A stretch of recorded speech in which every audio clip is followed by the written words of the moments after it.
Old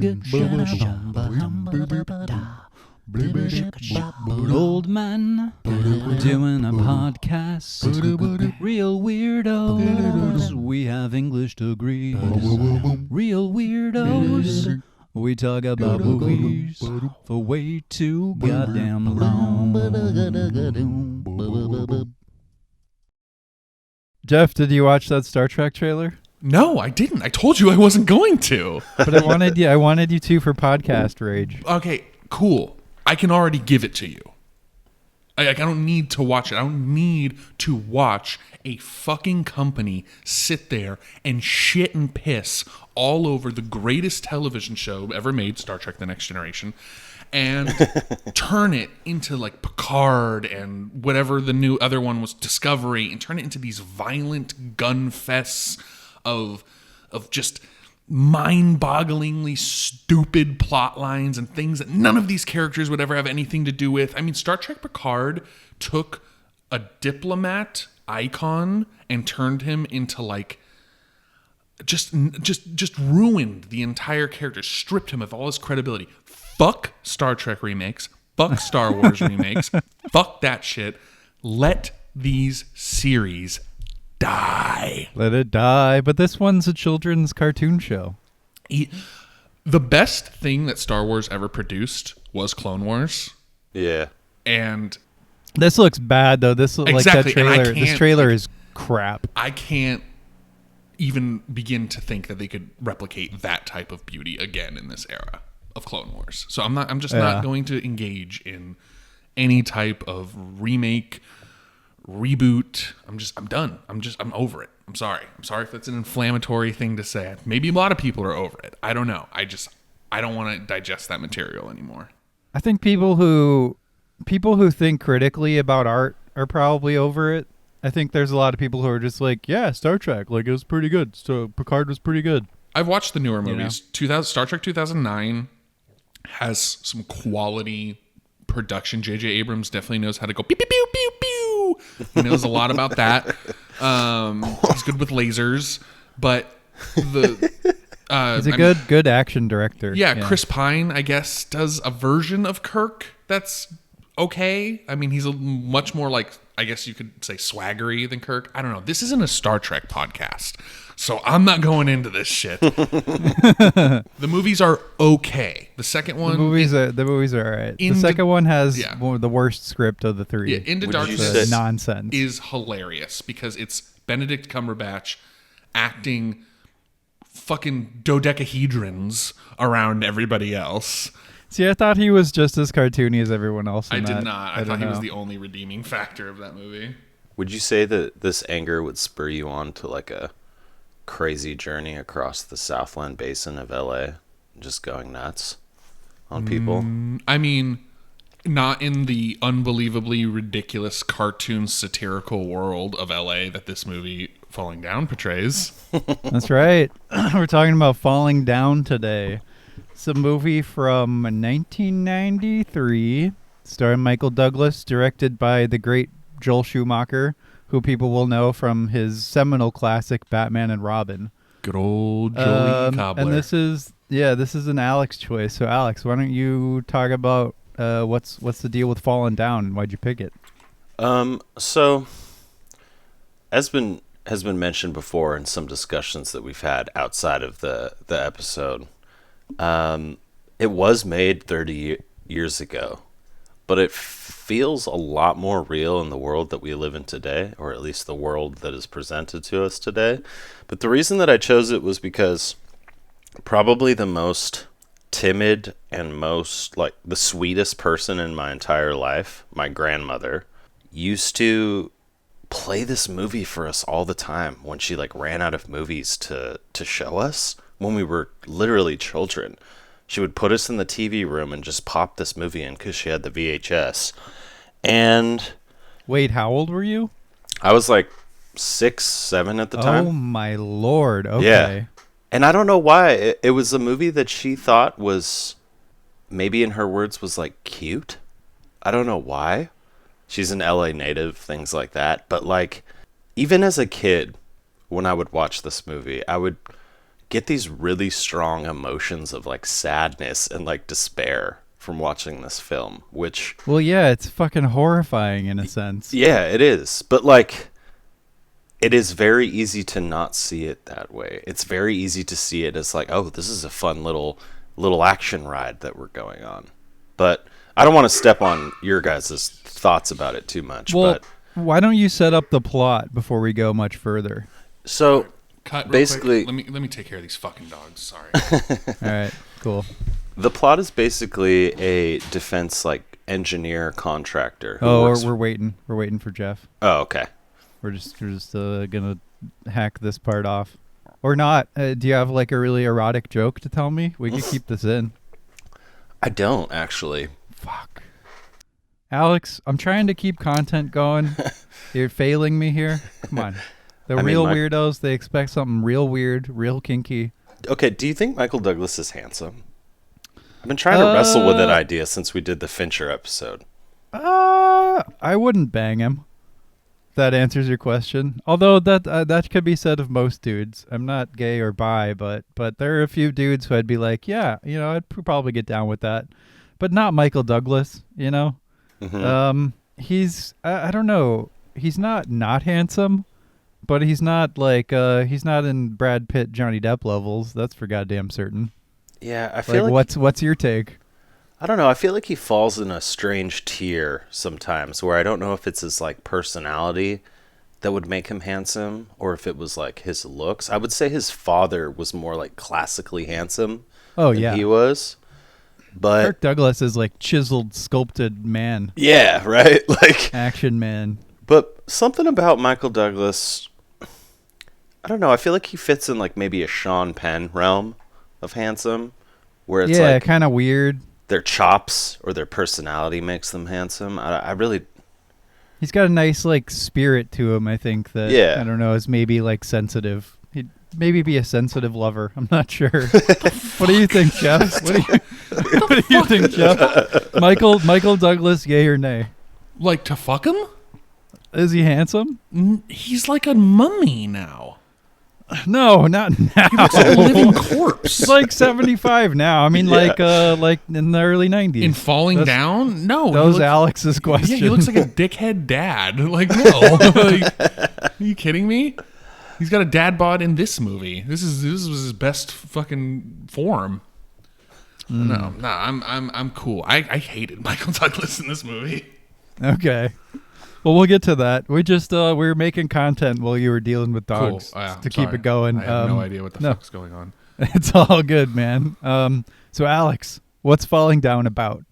So yeah, it's about like a defense contractor engineer guy who works at like a big, like Boeing, Northrop Grumman, one of those big companies that, they were making a lot of shit during the Cold War. Basically, he works in the military industry. And the Cold War ends. This movie is made 2 years after the fall of the Soviet Union. And it's about a guy who basically gets told at his job, like, because there's no longer this giant tension between the West and the godless communists across the other side of the world, that he's not needed. So he's driving home, and this is also in the midst of his pretty big familial relationship problems with his ex-wife and his daughter. So he's trying to make it to his daughter's birthday party, and anyone who's ever driven in LA knows that that is not an easy task to do in the middle of rush hour. He's trying to get from like inner city LA out to Venice Beach. And he is sitting in the sweltering heat of his car when traffic comes to like a standstill. And he gets out because he's like, fuck it, I'm over this. And he decides to walk to Venice. And that starts a insane journey. Yeah, it starts a violent rampage across LA Yeah. where he's just like he's confronted with all of these everyday obstacles that we deal with, especially in LA, I would suppose. But just generally like human American obstacles, like people being dicks or like not serving breakfast like 5 minutes after the time that they serve breakfast, and him just like whipping out guns and like going on a violent sociopathic rampage. It doesn't start off like John Wick rampage where he's like, he has the guns and everything. It's like it's almost like It's like a Dungeons and Dragon one-shot campaign where like you play this character and you just start acquiring skills, I guess, confidence, items, and his anger just slowly grows as he goes throughout the city. And yes, it starts to get more and more violent and blur the edges of a guy just losing his mind to becoming an actual target of an police investigation. Yeah, and he's constantly calling his wife, who wants nothing to do with him, has a restraining order against him because of his violent personality and tendencies. Mm-hmm. And him getting more and more psychotic and thinking that he's still with them, to the point where when he finally does end up with them, he's completely snapped and doesn't understand what's going on and the people he's murdered and all the chaos he's sown. And it's really, really depressing. It's a really depressing statement about the way society and culture can just throw you away when it's done with you, and the devaluation one has or feels from society and from just the human zoo around you, which can feel very impersonal and can lead to snapping.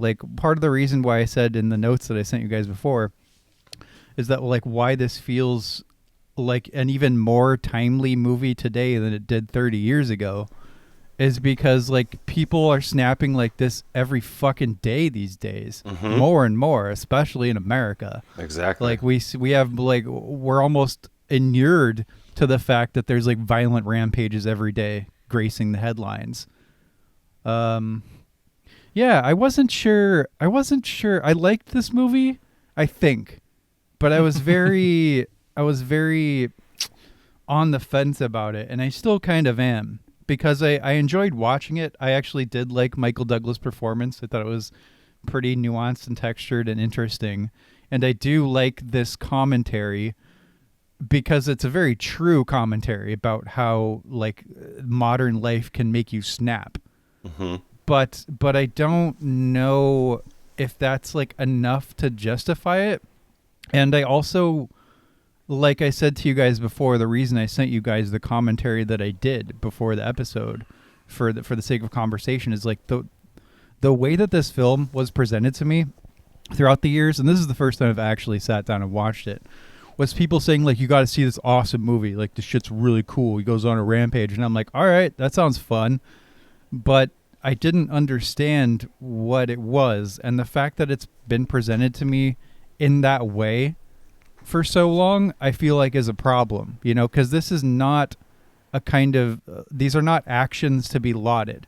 Going on a sociopathic rampage against regular people is not, if you think that's cool and that's why you like this movie, you have serious problems and you should see a psychiatrist. For real. Yeah.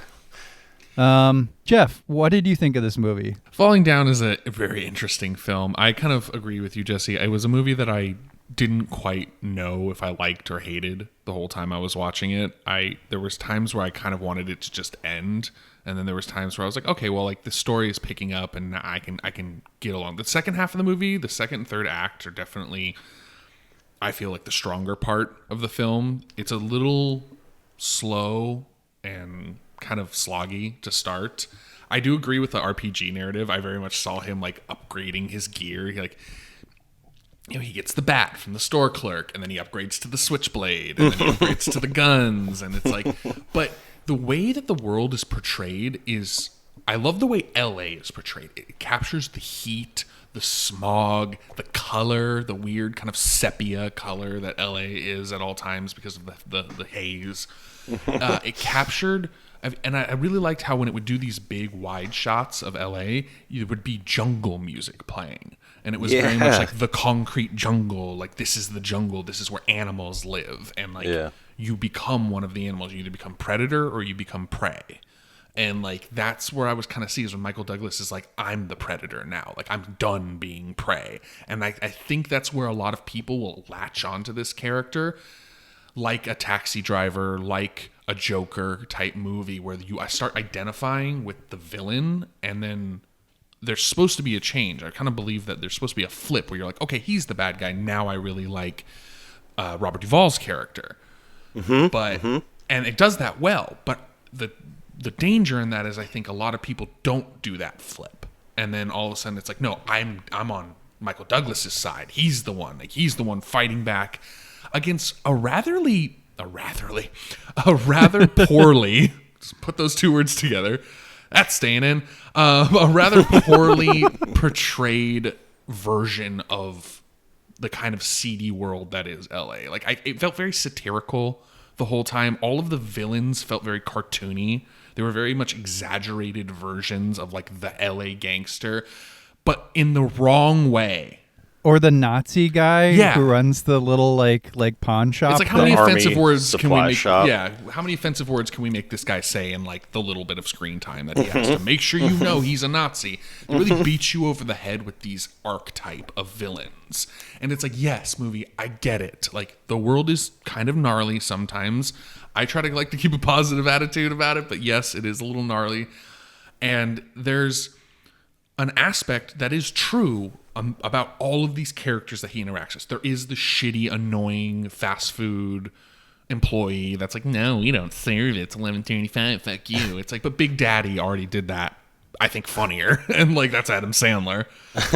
It's really comes down to like the LA gang members really was set the tone for me. Like when he's sitting on that little rock, you know, that's like the iconic little rock in Angel Hill, and he's pondering his actions in the store, and I think if he would have been left alone right there, the movie would have just ended, But that was the big catalyst to flip him, I believe, was these two gang members asking him for a suitcase. But they didn't act like LA gang members. Like, dude, they're such movie gangsters. Yes, like Alex, God. LA gang members. Like they would have just come up and punched you in the face and took your case. Like there would have been no talking. They have a knife, you have a bat. They would have taken a few hits of the bat to just stab the shit out of you. They don't care about that. Yeah, they would have like a bat strike. I mean, you wouldn't have got like a clean. I don't know. Obviously, it's a movie. I get it. Like we're sitting here, but the characters are just too satirical of their versions of their LA counterparts, like the gang members, the army support side, even the cops. Like all the cops are just so LA cops. Yeah, just like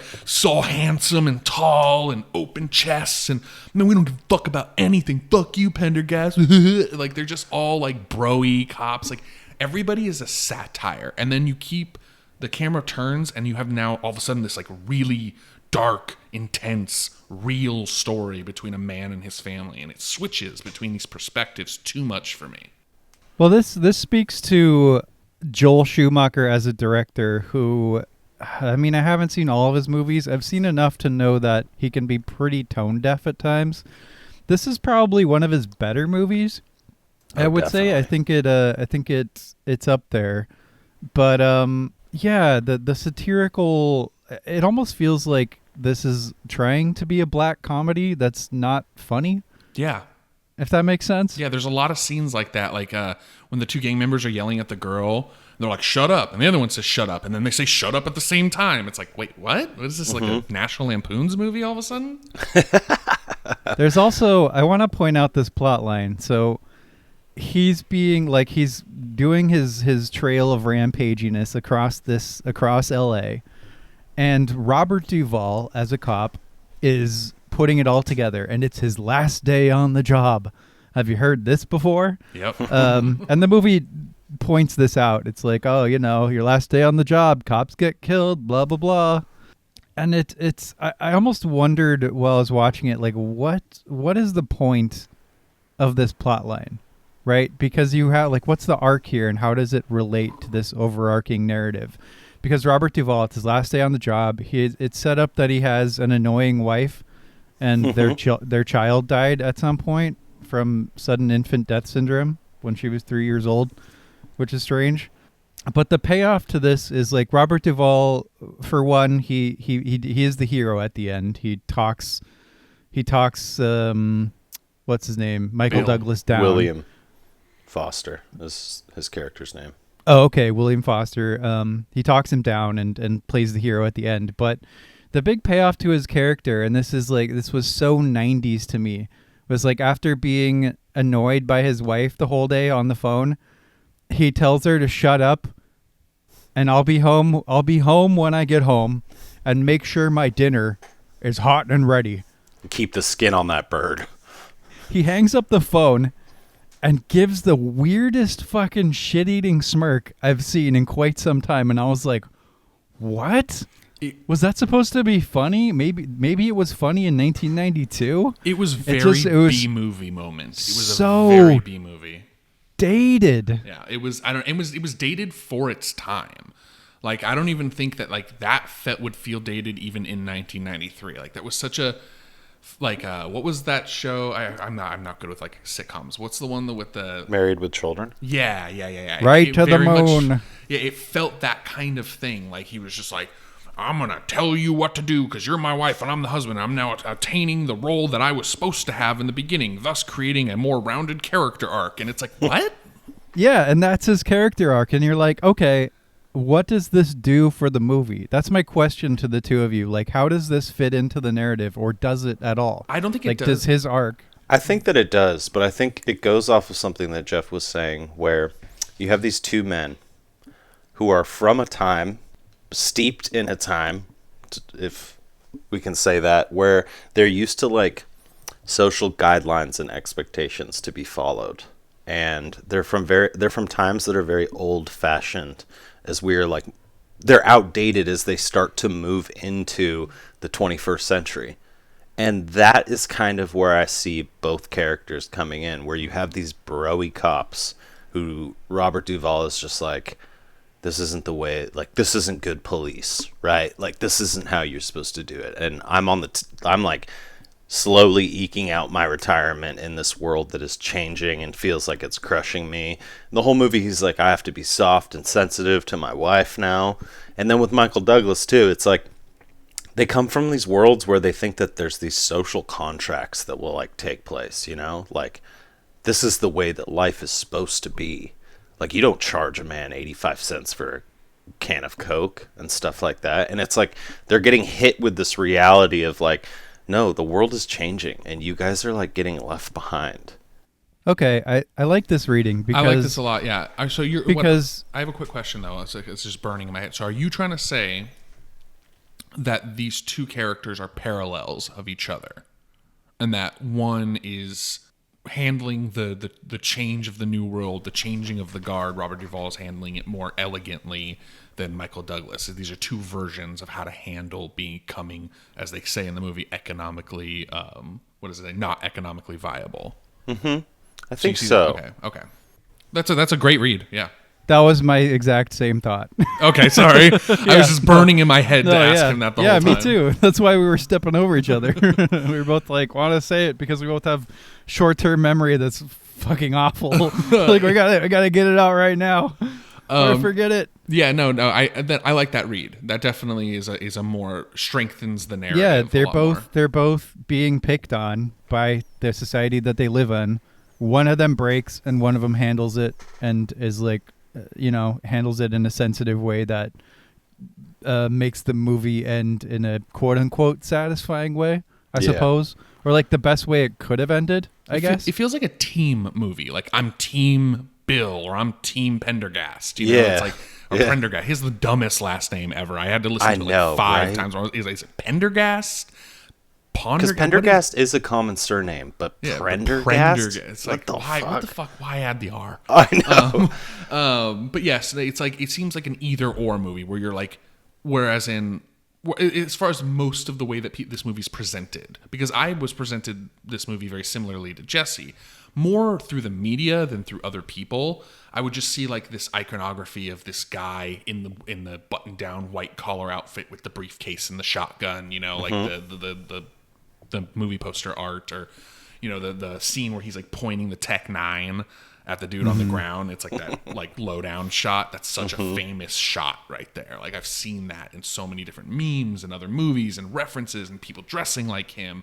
This movie created such an icon of this defense character, and there's something to be said for that, for the way that this movie has echoed as a cult classic through time, because it is very understandable how somebody could snap in the modern world, and I think that's why it's lasted as a cult classic. That's still just referenced in all kinds of different ways today. I think too the revelry of the violence is like in the fandom of this movie and the following of this movie. It's like starting to actually manifest or rear its head in today's current 2021 society, you know? See, that's where my problem comes in. Yeah, which is scary, which is really, really scary. And honestly, it's just sad. Like, you take out the element of him, like, trying to see his daughter and his ex-wife, right? It's sad that people think, like, that they're entitled enough now to be like, this is it. This is the moment. This is urgent. Like, this is our 1776. It's like, shut the fuck up. There's like, nothing close to anything. Like, they scream that shit as they check out of, like, some automatic cashier at Target, right? With their fucking ices in their Nazi Germany? hand. Exactly. Like, and I can't get my grande latte frappuccino with kale. yeah. And it's like, I will say another thing too. At this time, LA had a very severe issue with gangs, crime, and just poverty. At this time? Well, in the past few years, LA has done like a lot to try and remedy its image, but in the national spotlight in the 90s, it was like Bloods, Crips, gangster rap music, definitely, you know? Definitely, yeah. NWA, like that whole kind of era of, and like, that's where you get, I rise think, of that. the like caricature gangsters. Now it's just like 1,000 miles of Skid Row and plastic people drinking smoothies. Yeah, which is... But the plastic people are conservative as fuck. Yeah, in its own sense, it's like I don't want to wear a mask. yeah. No, it's LA is a horrendous shit piling hellscape. Yeah. But this movie just so brilliantly portrays that, and it can show how the city can eat you alive, and how it has done so to many other people who have fallen. Michael Douglas. I mean, this is very on the nose, so I'm not like, it's not like this is something I've sussed out. Michael Douglas is slowly decaying into the people he is hating in this movie. And I think that's more of a representation of what LA does to you than what the world does to you. This movie is so very LA focused. Is like these big concrete jungles can swallow people and regurgitate them into things that they don't recognize themselves as anymore, which is what happens to him. He's sitting there at the gunfight with Robert Duvall, the standoff, and he's like, "Am I the bad guy?" And Duvall's like, "Yeah." And he's like, That's an interesting moment for sure. On the pier, That earns it a lot of points in my estimation. And to the point about LA, yeah, you could have had this take place in almost any major like industrial hellscape city, but having it be LA has something pointed about it. Like there's no better choice, is my point. Because LA is oppressive. That's the thing. Is like it's a city that is very talked about and very like built up, but I mean, I'm sorry, Alex, but it's not everything. It's like there's very small parts of LA that are very beautiful, but mostly it's just a fucking desert. It's just a smoggy desert with no water. Like it's not just a seeping hot. What are your general thoughts on LA, Alex? You live there. It's the typical simultaneous, like Jeff was saying, you have like the most the seediest parts of the country inside of this giant like megapolis of, I mean, it has history, right? But like the history of LA is also marred and tied with the seediness of LA. It's like a seeping wound of a city. I don't know, it's hard to explain being from here, but it's very, I don't even know how to say this, but it's like, the air is like thicker in this city than it is in other bigger cities. When you draw breath, it's like, man, something is going on in this place, and I don't know what it is. We have a thing called the LA River that is literally just a concrete aqueduct. Like, it's just an interesting place because it is like the crowning jewel of the sick fantasy of Manifest Destiny, right? It's like, we made it. Yeah. We're out here on the West, and we're just going to suck everything out of life here. Well, I'm a big fan of the concept that like psychological energy leaves an imprint on a location. It definitely does. You can feel it with houses. Oh yeah. You can definitely feel it with like areas or cities. Like Like Florida is a good example. That whole place is just this festering swamp of psychosis. And like LA is just like the energy of human degradation and broken dreams. Exactly. That's another big thing, yeah.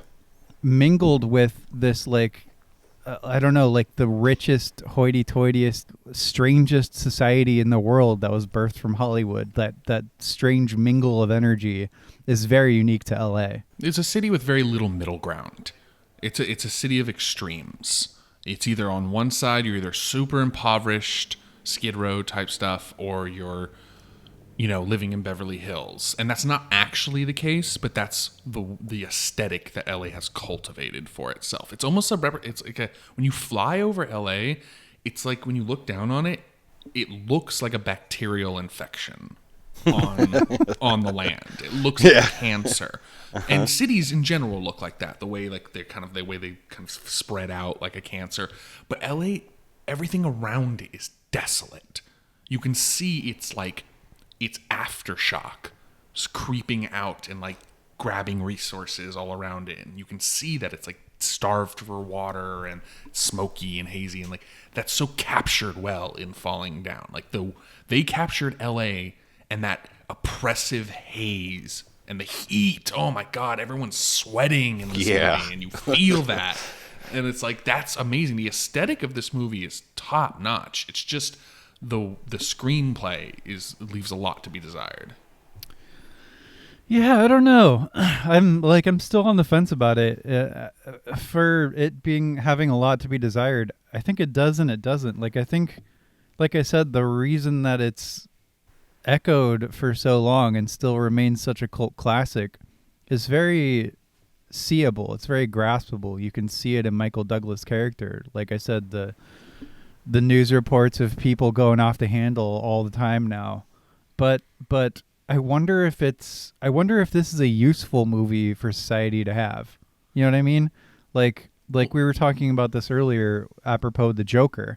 And you've talked about this before, Jeff, like people will see the Joker and they'll think like, oh, that's the good guy, and that's not really the message you should get from that.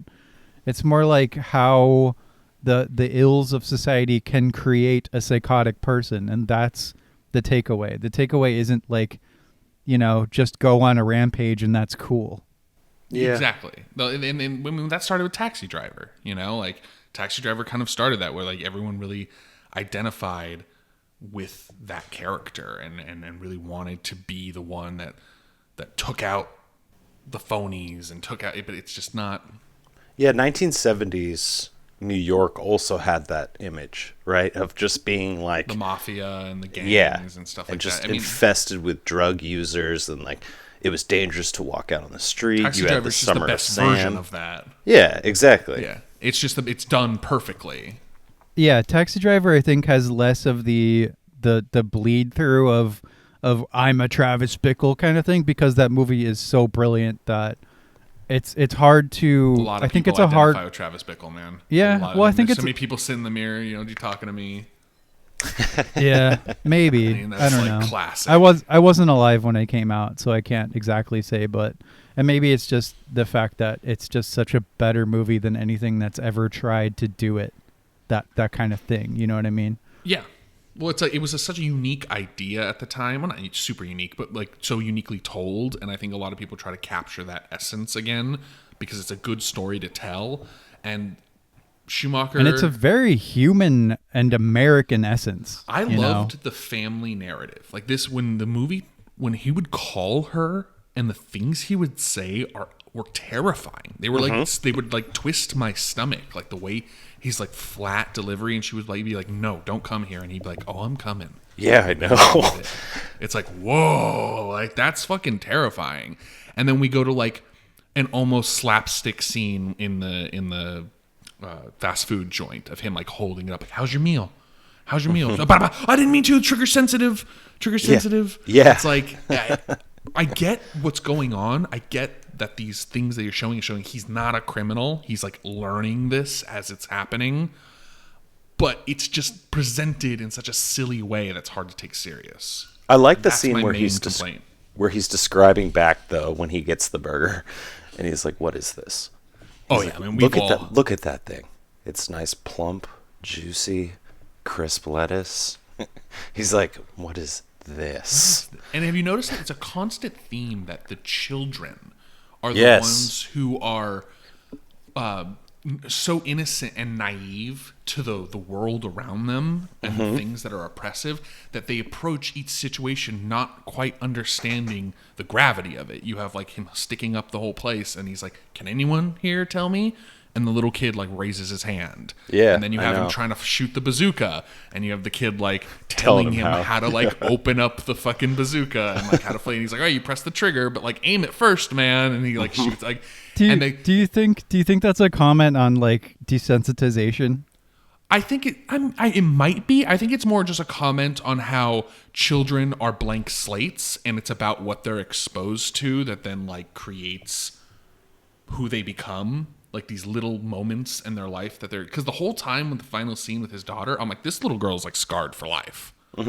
Like, it doesn't matter. Like, she'll put two, even it doesn't matter if she didn't see him get shot or like understand why he had a gun. When she's 16, she's gonna put 2 and 2 together and be like, oh shit, my dad was about to like kill us, and like that's scarring for a child. So like, I felt bad for all the children in this movie. I was just like, oh god. I felt bad for everyone in this movie. It's true. They don't Except have like those gang members. Yeah. Except the gang members. Except the cartoon gang members that are straight out of a 90s movie. Hey, man, you're on our turf. You're going to have to pay a toll. And I'm like, hello, movie. And the way they like seriously. talk to each other, they like confer with each other. They're like, you're going to have to pay a toll, I think. And he's like, yeah. Don't you think? Yeah, I think. It's like, dude, what the fuck? Like, that's what I mean is like across the United States at this time, you had like news channels like everywhere playing like, oh, another gang violence in LA or like the Gangland LA thing. You have Rodney King getting beaten up. So people have these weird images, like these really hyper distilled images of LA in their head. And it made its way into this movie with those gangsters. I don't know where Joel Schumacher's from, but he like probably was just like, yeah, this is how gangsters talk, right? Right. That's what I was going to say. It's like, let's not forget this movie was made by affluent white people. Yeah. Yes. Yeah, it's like, And the early 90s. their So it's interpretation of LA. yeah. And it's also, I also wonder if the movie could have even been made if it wasn't borderline satirical at times, if it was just this like stripped down narrative about a person flying off the handle in the way that Michael Douglas does. That's something you could do now. You'd have very to easily. You couldn't make Robert Duvall the hero. He's too lovable. He's too like nice and sweet in this movie. He would have to be like some hardened cop that's like going to take this guy out. Like it would have to like devolve into that type of action. There would be no comedy at all. Yeah. There would be. It would be more. He would have killed much more people from the beginning instead of working Be his like way up to murdering a Nazi, which you Dirty don't really Harry. feel bad about. You're like, okay, cool. He murdered a Nazi, whatever. Yeah. It'd be like a David Ayer movie or something. But Like he kills. The only person he kills in this movie is of no consequence. Well, he kills the hilarious Nazi guy That's what I'm saying. The only person he murders is of no consequence. who is reading the greatest book I've ever seen. It's called Swastika Bitches, and it just has like some Nazi ladies with their tits out. Oh, I saw I was that. like, Yeah. I want a copy of that. I had to pause and rewind. I was like, what were those books he was reading?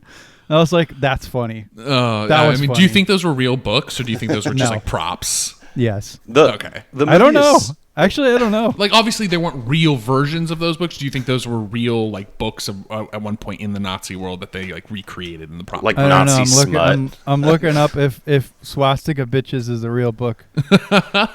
Well, it's just like, yeah, that character is very satirical, like kind of LA skinhead. You know, you're in this like what people consider a very woke area, so he's very like cagey about it, but like it's also super offensively like. I love when he's like ripping on the two gay guys. Yeah. Because those two guys could tear that dude in Oh, half. I know. Like, they're so buff. I know. I was like, oh my God, dude, why are you picking a fight? And it's like, oh, because he's got a gun. Okay. He's got a gun. And it's supposed to like, I think that was supposed to be like the emphasis on like American big dick, big gun kind of thing. Mm-hmm. Because these dudes were like chiseled out of marble. Yeah, they like just got back from Muscle Beach or some shit up. Yeah, Venice. exactly. They were all like sweaty and just like, dude, why are you fucking with these guys? And you know, I think that the thing you said about children is actually really interesting, Jeff, because I think that they don't have like that personal mythos or ethos behind them, which leads Michael Douglas to go on this rampage, like where he's just like, you don't fucking understand what I've done for this country, and society turns against me like this. Like, same with Robert Duvall's character a little bit, but he does it more and just like, I'm fucking done, right? He's like, I'm done with the police department. I just want to go home. Like, nothing is the way that it used to be. And children in this film kind of play this role of just like, they're ready for this society because it is their society. It's their like ilk. And that's a really good read. I just feel like the Nazi moment was like the one moment where Schumacher might have been trying to tell the audience like, oh, like maybe Michael Douglas is the hero, you know, which happens in Taxi Driver, but just not as sloppily or like lazily in Taxi Driver, right? Yeah. It's like there is no redemption in my eyes for Michael Douglas's character. I just want to stop and say for a moment too that like I think the acting of him and Robert Duvall really do carry the film. I think if it wasn't actors that were so skilled or talented, it would like devolve into like kind of what you guys are saying, just like a flat dark comedy. No, this was a great Michael Douglas performance in my estimation. Yeah, I liked both of them. I felt they both really just killed it. He scares me, like you were saying, Jeff. Yeah. There are these moments where like you see the anger start to form in his like facial expressions. Wait a minute. Jeff, when we started the podcast, you said you didn't like Michael Douglas. Can you elaborate? Did I? You did. It's on record. Oh. Do you mean the character or like his performance? Like, I don't know, like the actor? No, like in this movie. You said I didn't like him in this movie. I just didn't. I don't know. It's hard to describe. I thought his character wasn't as convincing. I found him to be like terrifying. He acted well, but I didn't find his motivations to be all that convincing. Like he's just like, I just want to get home. And he would bounce back. And that's what I'm saying. The tone of the movie made the character not as solid to me because he would bounce between like super grizzled Walter White hard ass and then like, oh, I don't know how to shoot a gun. You know, it was, I don't know. I just didn't feel consistent. There was not a consistent tone to his character. So at times it took me out when he would be, I just wish he would maintain a constant kind of thread. Like maybe he starts naive and then devolves into like this hard edged, but they bounce too much back and forth. And it's just like, okay, whatever. It just Okay, got it. I understand now. Yeah, I think I disagree. I think like because you learn what his motivations are throughout, like it becomes more and more clear because it's like at first he's just like, I have to get home, and you're like, okay, what does that mean? And then he calls the wife and doesn't say anything, and you're like, okay, what's the deal here? And you slowly learn what his situation is, the fact that he's completely estranged from his wife and daughter, the fact that he's been let go of the defense plant, which was a nice revelation because he's carrying the briefcase and you don't know what's in it, and then he gives it to the gangsters and they open it, or no, not the gangsters. He gives it to like the homeless guy who's like begging him for stuff. And he opens it and it's just like a sandwich in there. And you're like, what? And then you learn from his mom, he was let go like weeks ago. And she's like, where has he been going? Like, he's super scary. I'm scared of him. And so I thought the portrait of a man who like he's just snapped, right? He's snapped. And he's capable of almost anything in terms of violence, but he doesn't have the know-how to shoot a bazooka, you know? So he has to like be told that. I thought that worked. I thought that was consistent in a sense. You know what I mean? Consistent in the sense that he's a man who is psychologically capable, but not necessarily physically capable. Yeah, I mean, this read makes perfect sense. I do agree that they definitely establish him as a character. I just feel it's more of a less of an acting thing and just more of a writing thing. I think if you just put a few scenes in different orders, or maybe an editing thing, I just didn't feel convinced by his character the whole time. I felt very taken out of place. Like I couldn't keep track of his motivations. Is he mad because America is changing? Okay, that makes sense. But is he mad because his wife divorced him, or is he mad because his job fired him? Is it all of these things? All of it. I think all of it. Yeah, it's not clear. There's this movie lacks a certain level of clarity, in my opinion. What do you feel about this, Alex? As you guys are talking, I think it's funny that the like catalyst for his anger, at least in my opinion, is like not any of these really big life-changing events, but it's like the basic combination of LA traffic and like heat. Like, Right. like if this movie was filmed in That's like, what sets him over the edge. Is like, Oh, are yeah. you actually working on the road, or are you just doing this to make money? it's like the environmental like factors that go into having a bad or a good day in LA really do hinge on how hot it's going to be that day. If it's really hot and you're around Skid Row or the Garment District or anything like that, you like start to smell the city's underbelly, and it's like, ugh. What does it smell like? Sewer, dust, cigarettes, and just car pollution everywhere. There are a lot of factories too in LA on the coast, out in like San Pedro, Long Beach area, like going all the way up Palos Verdes to like the South Bay. And it's like there's this smell that happens, and the fact that LA is a basin, it's surrounded by the San Gabriel like mountain range. So it like holds in on the coast all of this like stink, and you have to drive a good 40 to 50 miles before you're outside of that sprawl. I don't know, it's really interesting because like everyone's been hot before, right? And like it does do something to humans and their susceptibility to turn to anger and quickness very quickly. Something about cold weather climates remind me of people who are very stoically calm in the face of like weather events. Netherlands, Yeah. Netherlands and like Polish people. Yeah, I know. Exactly.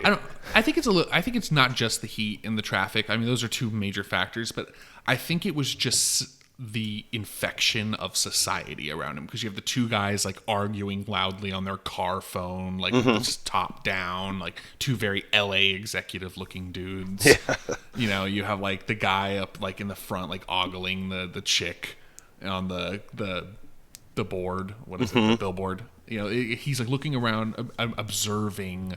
You have this little kid just like staring him down from the back seat. Yeah. Which is, like, super annoying when kids do that. I want to talk about that billboard. I fucking love that billboard because it's like this plastic ass lady with her tits out, kind of like her cleavage showing, and there's just like a little cartoon guy caught in there, and he's like, "Help!" And Yeah, I it's like thought that was like, graffiti, yeah, I thought that was a really great metaphor for LA. You're just like you're caught in this fucking billboard reality, and you're like, "Help me get out of here! Help!"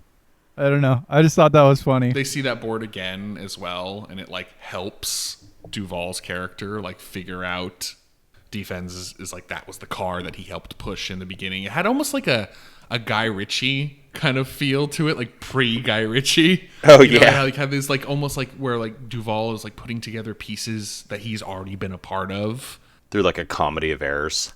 Yeah, exactly. It was very interesting. It was like, oh, I actually pushed that car. So Yeah. and it was like this, and that was like the big turn, because then they got the license plate, which then they met the mom. That's really where they figured out who it was. I think the costume and the haircut go a long way too in going to my point about like Douglas's character almost being like stuck. Like people wore those wire rimmed glasses and had those little crew cuts in like the 1960s. Like Yep. It's interesting to me that he still wears that from day to day. Oh man, I'm still watching a lot of like 50s movies. Yeah. And yeah, that's total dad mode in those movies. for Exactly. sure. Like, honey, I'm home.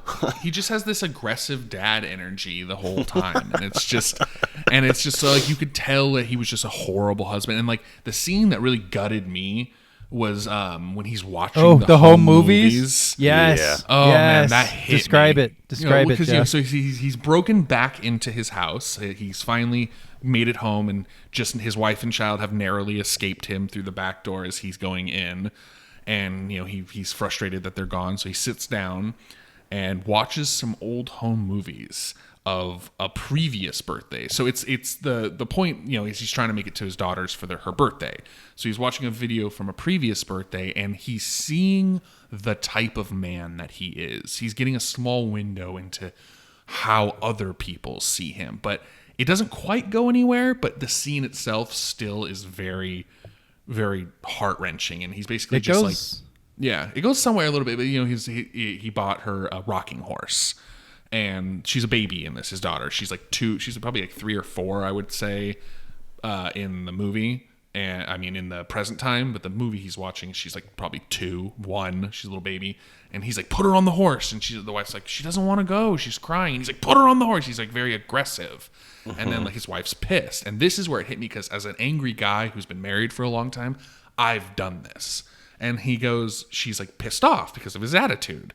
And she's like sitting on the pier, and he's filming her, and she's like obviously upset. And he's like, "Honey, why don't you cheer up? This is your favorite place." And she's like, "Whatever." And he's like, "Why do you always do this?" And he immediately starts gaslighting her. Yeah. Like that was like, I was like, holy, that was like a little too real for me. I was like, holy shit, I've done that. That's fucked up. And like, you could see him like realize like, oh man, like I'm not a good person either. And that was just very like heart wrenching. But then it kind of just the ideal of that kind of just fizzled out. Yeah, I don't know if it was more impactful for him, but it was definitely impactful for the audience, and I think that's like the important point there. Yeah, I mean, you could see him like, I don't think it was like a big realization, but you could see his like, he was like kind of looking away, and like there was definitely some kind of realization in his eyes. Something going on there. There's lots of fun little just off a little tangent. There's a lot of fun little ad libs in this movie, as far as like physical ad libs. Like I love when they throw the apple at him, and it's like rolling away, and he like kind of like half kicks at it, and then, like he kind of misses and takes a chunk off of it, and it's just like looks super goofy. And like that's absolutely an ad lib. Like that, there was not like, okay, now when the camera's panning away, just kick the apple that runs by you. It fits his character too, because you're like, okay, you got this anger, but you just aren't quite sure how to direct it. So he just like really well. He just sees the apple. He's like, "Fuck this thing," and but he misses, and it's like bad. It's like exactly. It's just it just felt very ad libbed. And there's like a few other moments where it's just lots of physical ad libbing, like with the baseball bat, and the way he's like tapping it on his chest. Or like the when he's like pushing it onto each of the items in the store, you know, like it's just, I feel like a lot of like Michael Douglas took a lot of ownership of the physicality of this character, because he's very monotone the whole movie. Mm-hmm. He has a very like just direct, almost robotic delivery, and the times that he does kind of change his inflection does kind of throw me because of the tonal shift. But yeah, there's a lot of physical acting in this role, which is pretty cool. Yeah, it's a great performance. Yeah. I think that's the strongest part of it for me. And just I don't know, like regardless of the reception and the way people have come to feel about it, whether I think that's correct or not, I think it is definitely a valid piece of art in its criticism of modernity. Yeah, it's definitely like, it has worth and value. I definitely agree. And I think it's a movie that should be seen. It's just, you know, when you watch it, I don't know, watch it however you want. Obviously, I'm not going to tell people how to watch a movie, but it's just like, I just get frustrated when people are like, "I like that guy." Yeah. It's like, why do you like the piece of shit? I will say, over the years, like I've actually been able to kind of separate the audience and like fanship and their feelings about certain things. And I mean, this happened a lot with TV shows like Game of Thrones, Breaking Bad, you know, like after a while you like get really pissed off at like, not the piece of work, but the people who are consuming it, because you're like, you're not doing this right.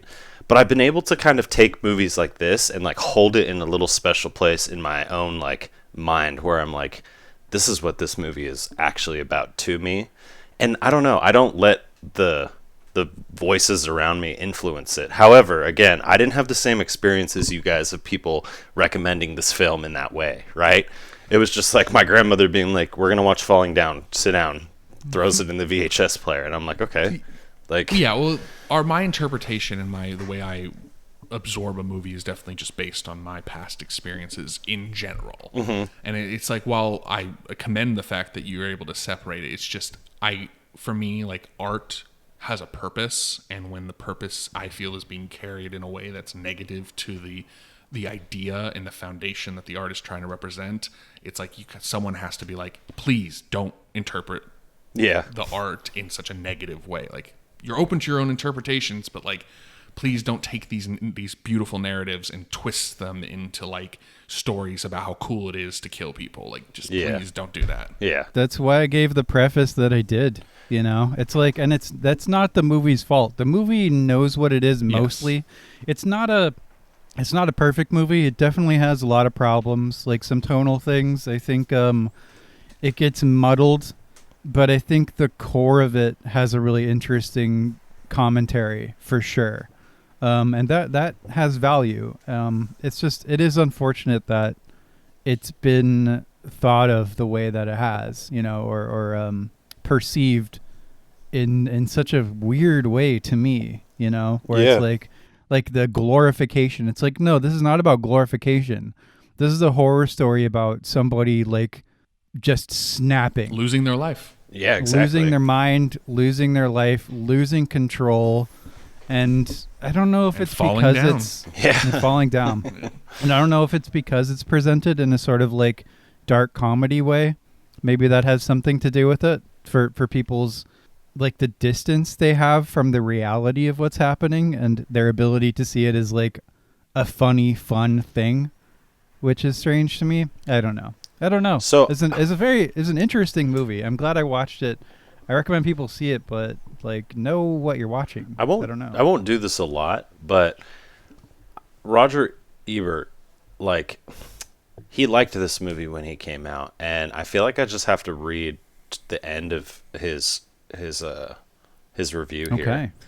And he writes, "What is fascinating about the Douglas character as written and played is the core of sadness in his soul. Yes, by the time we meet him, he has gone over the edge. But there is no exhilaration in his rampage, no release. He seems weary and confused, and in his actions he unconsciously follows scripts that he may have learned from the movies or on the news, where other frustrated misfits vent their rage on innocent bystanders." And I think that he like hit the nail on the head with that. I mean, he's a great film reviewer, right? Like, I can't argue against like his, like, he talent. loved the Star Wars prequels. What? I mean, I actually kind of disagree with Ebert here. I think he does quite revel in the death of the Nazi character. He smiles. Okay. Yeah. He shoots him in the back 3 or 4 times, even when he doesn't have to. He's already stabbed him and immobilized him. He has the phone call to his wife. "I've passed the point of no return, Liz." Yeah. You know, I think he did revel in that a little bit. So I do disagree with Roger Ebert's interpretation. However sacrilege that may be.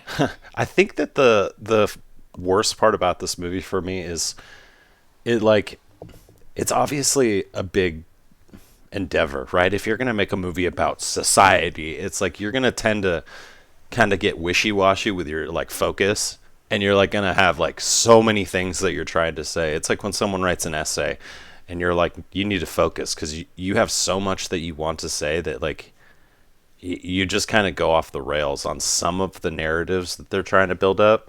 And I think that's where we get into like some of the caricature type aspects of this film. I just think it's interesting because I don't think it was intentional at all.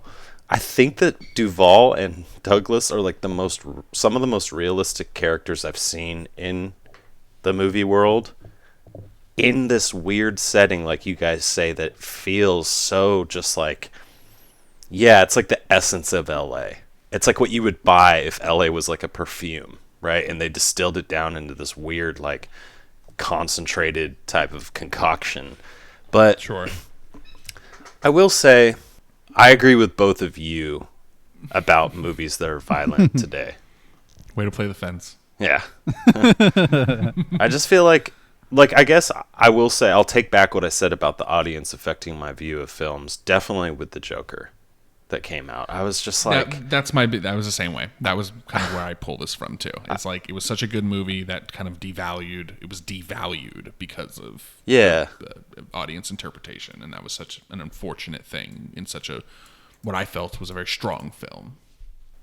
I wouldn't even call this movie a black comedy, honestly. It made me sad. Like, this movie always makes me sad when I watch it. For everyone involved. It's more like is it trying to be a black comedy? I wouldn't call it a black comedy. I'd call it a drama. This comes back to the director, Joel Schumacher. See, one of the interesting things about this movie that we kind of pointed out, but only a little bit, is that this is a rare, pretty good movie from a director who is generally not very good. Yeah, right. So I'd be curious to see this material handled by like a Scorsese or somebody who's just a little more, I don't know, in tune with what they're trying to do and more able to do it.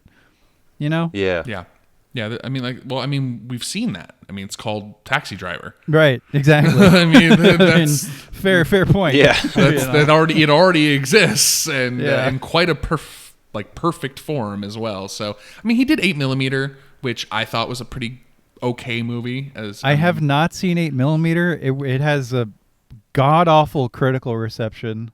Our friend Adam likes it a lot. He's been trying to get me to watch it. Shout out to Adam, by the way, because he listens to every one of these all the way through. Love you, Adam. He sends a comment to me for every one. It's not just I like the podcast. He says something specific about it. And a comment is like, I really agree with this, or like something. Be like Adam. So shout out to you, buddy. Be like Adam. Shout out to you, my brother. But yes. yeah, no. Comment, please. 8mm has a 19 Metascore. Yeah, it's not great. It does not have a good score, bro. I have not seen it. I'm curious though. Oh man, yeah. If you're listening to this and you listen to us, comment. It'd be great. It'd be great to hear from you guys because we've had like one comment on YouTube so far, and it'd be great to have a little dialogue with you guys. Yeah, even tell us we're shit or something. Yeah, I mean we're small enough now. I mean that like we could actually engage. Yeah. With so please, I would love to like talk about things that people may agree or disagree with, and so yeah, comment. Yeah, all that kind of stuff. Hit up the YouTube. Absolutely, gingerly press that subscribe button. Yes. Don't smash it. Don't smash it. Gingerly press it. Leave a nice erotic comment. Caress it.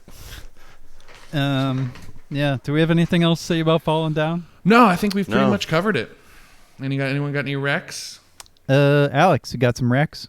No, actually, at this moment. I mean, I always give TV show recommendations because I've been watching a lot of them. But I started Ozark on Netflix. Oh yeah, it's a good one. Which is actually like I think plays this black comedy very, very well. I mean, I don't know if it's just me seeing Michael Bluth, but yeah, no, Jason, no, it's definitely a black comedy. Jason Bateman is like, this is probably like the best performance I've seen him in. Oh yeah. What's it about? I don't watch TV shows. Ozark, it's about a guy who is a money launderer for like a big like crime organization, but he's kind of very like straight laced and clean cut and very by the book. And his buddy like kind of fucks him over by kind of doing some back alley shit, and like the big boss that they launder money for comes and like takes him out. And so Jason Bateman strikes a deal with the guy before getting killed. Like, hey, I'll launder you like X amount of money. So he moves to the Ozarks to like launder money through this like meth redneck kind of town. Yeah, exactly. And it's like, it's just a movie about a guy trying to like save his own skin while his family falls apart. And it doesn't get Walter Whitey or even like he doesn't become like a master of death and like criminality. More restrained than that. He's very pencil pusher. He's very much like a straight laced like nerd. The whole movie, just like trying not to get murdered. Yeah, exactly. Yeah. So I've been watching that, and The Wire is always on the back burner. But movie wise, I've really, I don't know what it is, but I've been like really saving myself for these episodes and these podcasts because it's like, I don't know what it is. I just really want like a week or 2 days, 3 days to like really sit in the stink and stench of the movies that we watch to get like a good feeling of them. True. Yep, true. Now I have the same way. I have a hard time watching movies beyond the podcast. I'm usually sticking to like YouTube or TV. Interesting. Or something. I mean, you guys know me. Me. I'm watching a million things all the time. Yeah, you're burning through the 20th century right now. Yeah. Yeah. On that note, I watched The 10 Commandments from 1956. Shit. Jesus Christ. 3 hours and 40 minutes. Oh, fuck. And it's like... it's a religious mountain. It's honestly not very good. Oh, God. Give us your abridged review. It's a weird thing to watch because it's like the early days of special effects. And it's like, I would call it a production more than I would call it a film. And this goes into how I feel about the director, Cecil B. DeMille. And like he's done other movies like The Greatest Show on Earth, which is like about P.T. Barnum's circus. and like half that movie is just like circus shots, and it's like pretty boring. And this one is like, there's artistry as far as like the prop department and the whole huge production of it, but you're not going to be like, oh, that's a cool shot, or like that's really artistic or anything like that. It's just this big old production with the most obvious fucking dialogue I've possibly ever heard in a movie. It's all just like, I don't know. I wish I should have brought some examples, but it's all just this like lofty, on the nose, religious dialogue for 4 hours. And it's like, it gets really boring. Man, I mean, I really hand it to you, Jesse. Like, there's something about those older movies that they're so slow and dry because of just the way that movies were then, that I applaud your ability to even get through one of them. Dude, it runs a complete gamut. Like that's one example, but then like I also watched The Searchers by John Ford, which is one of the greatest westerns ever, and it looks incredible. The cinematography is like breathtaking and has a lot to say. And then like Hitchcock was doing amazing stuff in that era. Like, it's easy to distill an era in your brain when you're not super familiar with it. But if you ever want to, I could put together a list of just gorgeous movies that will capture your attention. I think it's not about really from like this era. the way a movie looks. It's just the way that tone was that around that time. It's just the tone is very dry and like, I don't know. It's just, I guess it's just. But see, that's a generalization. It's just an evolution of the ADD that the technology world has created in my mind. It's like, yeah. if the story isn't progressing in a speed that I think is like appropriate, I'm just like, oh, I don't give a fuck. Get to the point. Like, well, I mean, apropos that, I also watched Lock, Stock, and Two Smoking Barrels for the first time in 15 there we years. go. Nice. Because like that's a good one. We've talked like distractedly about Guy Ritchie at different times in podcasts for the last like 3 weeks. So I was like, I got the fire under my ass to just go through his filmography. Because we talked about how I want to. Like, I'm curious. I'd only seen Lock, Stock, and Snatch and a few others. So I went back and saw Lock, Stock, and man, that's just a shit ton of fun. Oh, it's just so like fun. Snatch. It's such a good movie. I think I love Snatch more. Really? Yeah, I do. But Lock, Stock has that like first time director charm. Yeah. Where it's so made for like British. $8. It's made for like $8, and like it's just wonderful. Yeah. You can see him fun. establishing his style. It's still rough. It's like the stone that he will polish into a diamond in Snatch. Yeah. You know. But it was a lot. It was really cool. I just it has a lot more characters for me, and I love like I love the ensemble cast. Yeah. Of that, like the main guys, and they're all. And in the Bobby's Bits, I mean, like I said, that whole section is like the reason I made my Discord that name. I do love the brotherhood element of the four main characters. Yes. That's a lot of fun. Snatch kind of has that, but it goes different directions. Yeah, it's more like a older brother, younger brother, whereas in like these guys are all like, it would be like the same age, like pick on each other, and like the whole there's a lot of just like fun little themes, like calling Tom fat, like calling him fat man the whole movie. Like, I don't know, just fun. Yeah. Yeah, I don't have any recommendations either. Like I said, I've just been kind of in my own world of YouTube and video games like I usually do. Yeah, no problemo. Yep. No problemo, bro. You didn't also watch the 10 Commandments? No, I did not watch the 10 Commandments. I did not watch a 4-hour religious slog. No, thank you. that's what it was. Not I watched gonna the lie. Passion of the Christ, and I was like, all right, cool. Yeah, no, Jeff, you don't ever need to watch the 10 Commandments. I can say this with some certainty. I'm glad. Yeah, but I have the next movie we're going to be talking about, though. Oh, we may do this, or we may do another one. We haven't discussed. Oh, that's right. Okay, well, I might hold back then. Okay, we'll just hold back. Yeah, I just hold back. Just hold back. Yeah, we'll make it a surprise. It'll be a nice Make little it a surprise. make a little surprise. Cool.